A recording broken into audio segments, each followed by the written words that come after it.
Hello and welcome to World History Week 14. We're going to have a short time in class Monday, so I'll try to condense the lesson as best I can. It's odd in that our three lessons this week all have to do with women, and they were all queens. And the other common tie to the story of these three women is the ongoing pressure and the ongoing clash between Protestants and Catholics. The Protestant Reformation is a couple of decades in during the time period we're going to be talking about today, mid to late 16th century. And these women, in their lives as queens and queen regents and whatnot, the clash between these two denominations, these two branches of Christianity, would fuel a whole lot of interesting stuff, and by interesting, sometimes I mean quite deadly stuff. We are going to start off with Mary, Queen of Scots, and you will recall from last week, she's not to be confused with Bloody Mary, who was the very Catholic Queen of England. Mary, Queen of Scots, was the very Catholic Queen of Scotland at about the same time. She was born in Scotland. Her father was James V. Her mother was Mary Guise, Mary of Guise, France. James V died when Mary was only a week old. It made her one of the youngest queens in history. Of course, her mother, Mary, ruled as regent in her place. At one point, England was very interested in Mary. Henry VIII, remember him, thought that the infant queen would make a perfect wife for his son Edward, at least after they had both grown up. They would also protect them, Scotland and England, from Spain, one of their rivals, and also France too. Remember, we talked about how France and Scotland were united by marriage at this time. Of course, Mary Guise was of France, and Catholic forces in Scotland had joined to try to keep the Protestants at bay. So they saw that potentially as a strategic marriage, but Mary's mother, Mary Guise, would see nothing, would have no interest in him marrying a Protestant. She married him off, she insisted that she marry a Frenchman, and so without Mary's knowledge, she became engaged to Francis, the son of the King of France. He was the Dauphin, means prince in French.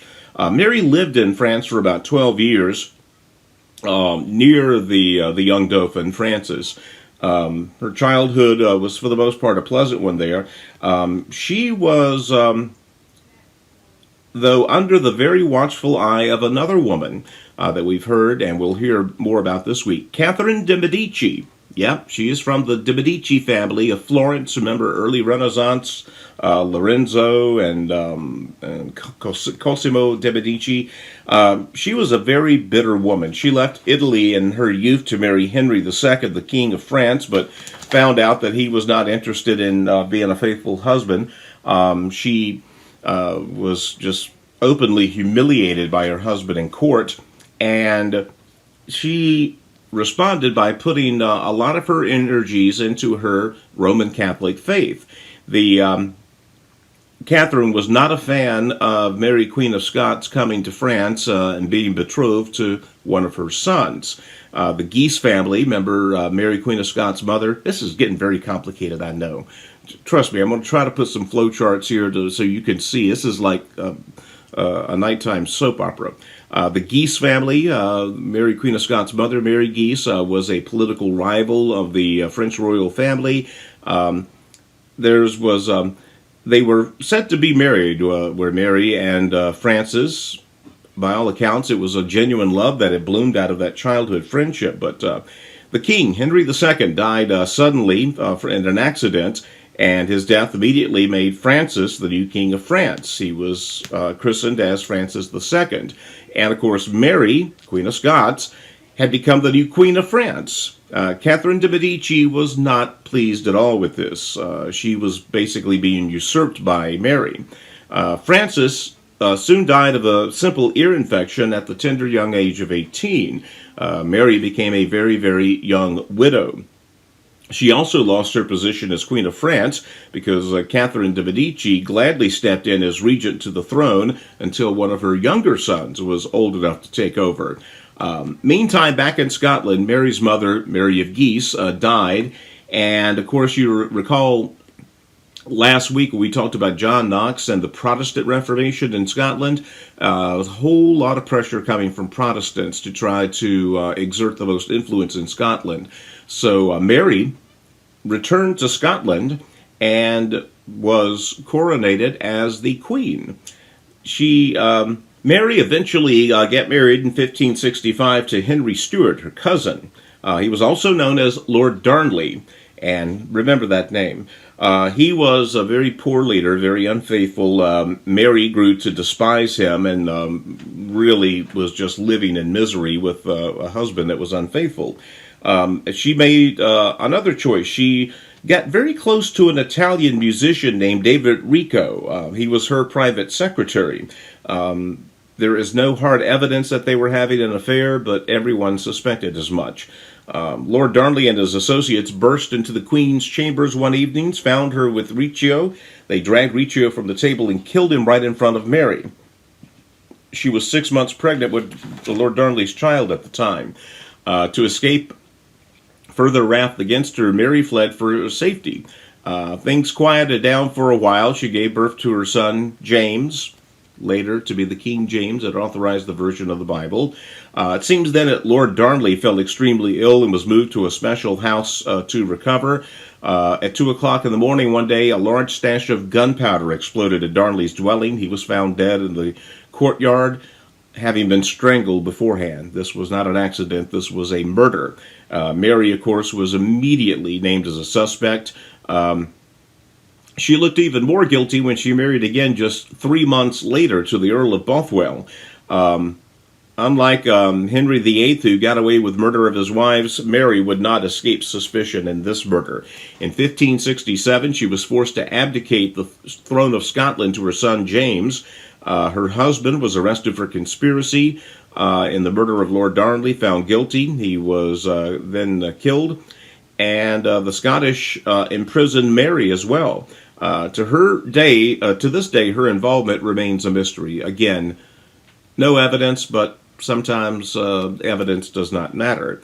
Mary eventually escaped from Scotland, and who does she seek relief from? None other than her cousin, that is, Queen Elizabeth I, who was the Queen of England at the time. They were distant, but they were cousins. Elizabeth sort of kept Mary at arm's length, never quite embracing her, but never openly scorning her at first. The Pope and many other Catholics wanted Mary, Queen of Scots, to have the throne of England instead of Elizabeth, so she knew that her mere presence there was a threat to her. In 1568, just a pitiful trial was held in England to get to the bottom of the murder of Lord Darnley in Scotland, outside of their jurisdiction. Mary was refused a lawyer, and she was not convicted, but the evidence was enough to make her, enough to keep her a prisoner. Again, they played fast and rules with British law here. For 19 years, Mary, Queen of Scots, was captive in England. She lost her health, her hair, her youth, her beauty, and probably not a small amount of her spirit. She was eventually framed for treason against Queen Elizabeth. Elizabeth was torn over the issue, but she eventually signed the papers, and Mary was 44 years old and was executed. Next woman we're going to talk about is Jeanne d'Albret, Queen of Navarre and the Countess of Bern. Navarre and Bern were two very small kingdoms nestled in between Spain and France. Jeanne d'Albret was her mother was Margaret of Navarre. You will talk about some of the well-educated Renaissance women. I think we mentioned them not long ago. Margaret of Navarre was also the sister of Francis I, the King of France. Again, this is complicated. You get it. It's almost like there's just only a handful of ruling families, and they all marry each other or kill each other or whatever. Anyway, long story short with Jeanne d'Albret, she immersed herself in the Protestant faith. But on either side of her were very Catholic nations, Spain and France. Even though her kingdom was not large, it was coveted by both of those nations. She became Queen of Navarre in 1555 at the age of 27. She pretty much ruled on her own. She did not get married at first, and so she was pretty much a not just a figurehead queen, but someone who was very, very active. During this time, Navarre and Bern became a refuge for Protestants. As we'll hear in our next lesson, Protestants were taking a beating in France. And there were Calvinists moving there from Geneva. There were Huguenots coming in from France. Reformed came in from the Netherlands. And of course, Spain and France are looking at all of these Protestants grouping up together and getting a little nervous. They did not want Protestantism to spread into their own Catholic territories. In 1560, Jeanne d'Albret publicly declared herself a Protestant. Her profession of faith was blasphemous to those in Rome, of course. Catherine de' Medici, remember her?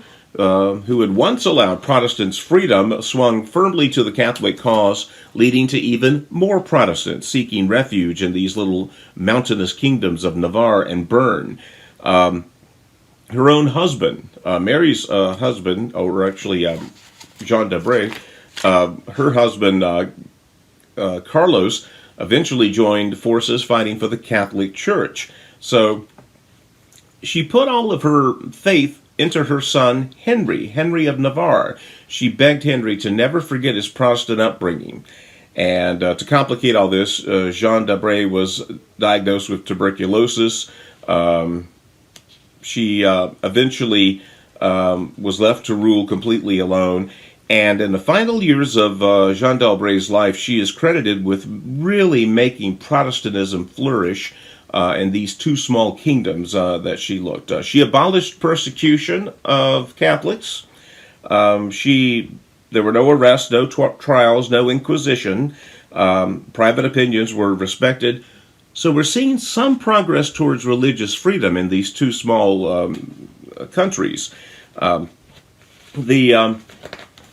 Spain and France still tried to send suitors to marry Jeanne d'Albret, and she kept them at arm's length as best she could. Eventually, the Pope came knocking at her door, persuading her to recognize his authority over the Bern region, and she did not. Eventually, Jeanne d'Albret made some peace with Catherine de' Medici and was finally allowed to have her son Henry return from Paris when he was 14. In 1568, of course, though, as we're going to hear, war broke out in France between Catholics and Protestant Huguenots.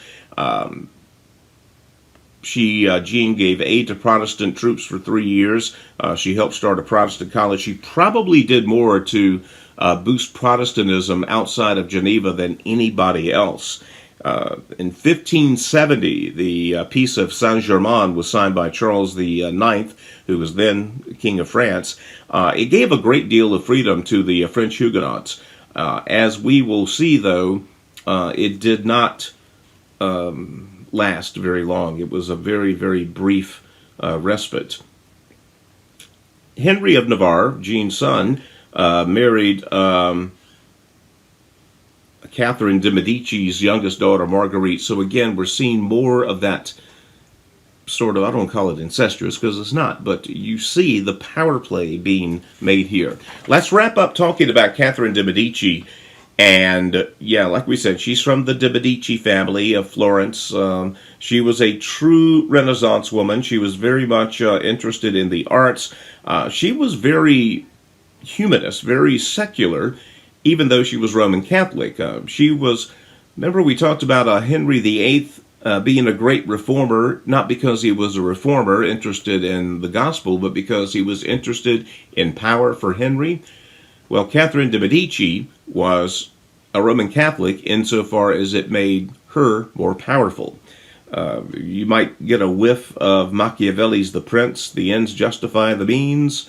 Yeah, she was willing to do anything just about to make her position at the height of the French government as secure as possible. Between the years 1562 and 1598, France was viciously torn by a series of bloody conflicts between Protestants and Catholics. It was the first of many bloody episodes between Protestants and Catholics. And again, this conflict would be the underpinning of so much strife in Europe for the next few centuries, and really leading up to the last century.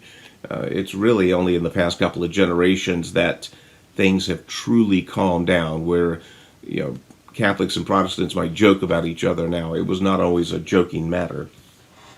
Catherine de' Medici, again, on two separate occasions, served as queen. She sought the counsel of Jesuit priests who began to tell her to take more serious action to make sure France did not become a Protestant nation. When her son, Francis II, assumed power, she plotted the murder of a Huguenot admiral named Coligny. He was liked and well respected, but Catherine was worried about the influence he would have on their military, being a very strong Protestant. She ordered the execution of Coligny, and the assassination plot failed, and it became obvious what she had done. Well, rather than admit to guilt, Catherine reordered the execution of Coligny and all the other Huguenot leaders in Paris. And this was carried out beginning at 4 in the morning, August 24th, 1572. It coincided with St. Bartholomew's Day, which was a Catholic Church feast day. Coligny was murdered while on his knees in prayer. Huguenot leaders were taken out into public squares and shot one by one. Once a few Huguenots were shot, members of the lower class joined in the violence. They sometimes resented the Huguenot businessmen who were a little higher up on the economic food chain. Homes of Protestants were marked with white crosses, and the people who lived inside were murdered. The riot spread from Paris to the provinces. It went on for not days, not weeks, but months, several months. A prison in Lyon, where Protestants were being held, was attacked by Catholics. Depending upon who you talk to, either 30,000 or 100,000 people were killed. 3,000 people died on 9/11. Just for perspective. Which started off as a botched assassination attempt had turned into a gargantuan bloodbath that ripped France apart.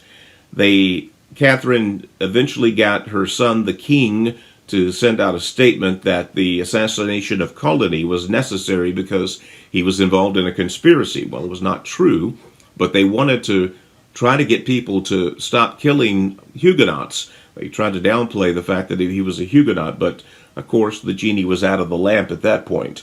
Charles, the king at the time, would suffer from nightmares. He died at the age of 24, haunted by what had happened to his country. France was nearly ruined by this. For 5 more years, civil war raged on. After Charles IX died, his brother became king. In 1589, Catherine de' Medici died. Not long after her death, her youngest son, Henry, was assassinated, and who replaced him? Well, it was Henry of Navarre, the son of Jean d'Albret. By then, of course, France was a mess. To make peace for France, Henry of Navarre, now Henry IV, King of France, declared himself Roman Catholic. You remember his mother saying, never forget your Protestant faith? Well, he thought it would be for the greater good to convert to Catholicism, offer an olive branch to Protestants, and it gave the Protestants some religious freedom, but not enough to make them feel safe.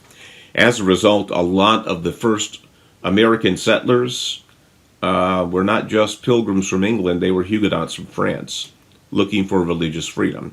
We'll talk about it more on Monday and celebrate Christmas. We'll see you then.